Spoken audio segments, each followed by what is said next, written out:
عندما نعاني من السعال المصاحب للبلغم، فإننا غالبا ما نبحث عن طريقة لتهدئة السعال متغاضين عن البلغم.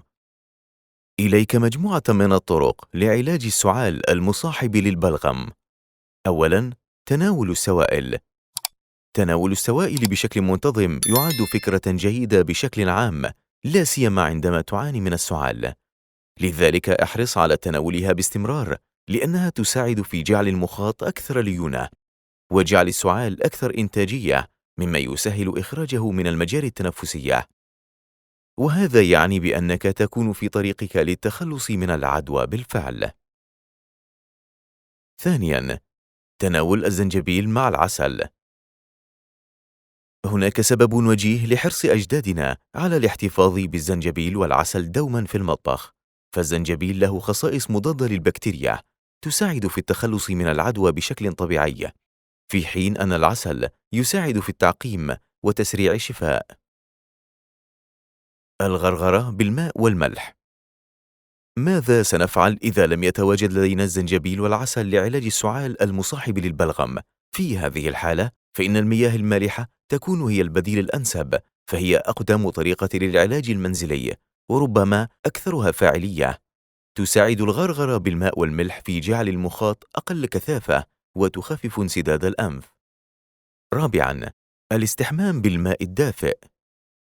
من ضمن طرق علاج السعال المصاحب للبلغم الاستحمام بالماء الساخن، لذا قم بتشغيل سخان المياه وأغلق النوافذ وجميع منافذ التهوية، فبخار الماء يمكن أن يكون أسوأ عدو للسعال، ولهذا فإنه أفضل صديق لك، لأنه يلطف الشعب الهوائية ويخفف من الاحتقان والبلغم في الحلق والرئتين. خامساً، تجربة الأدوية الطاردة للبلغم. OTC دواء يمكن شراؤه بدون الحاجة لوصفة الطبيب، وهو يساعد في التخلص من المخاط والمواد الأخرى الموجودة بالرئتين والشعب الهوائية والقصبة الهوائية. معلومات حول السعال المصاحب للبلغم. إذن، ما هو المقصود بالسعال المصاحب للبلغم؟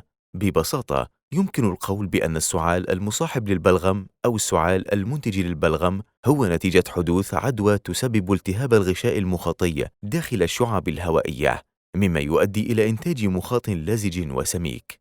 يتسبب هذا المخاط بدوره في انسداد أو تضييق المسالك الهوائية، ولا يمكن التخلص من هذا الانسداد بالطريقة العادية مثل الكحة الخفيفة أو البصق.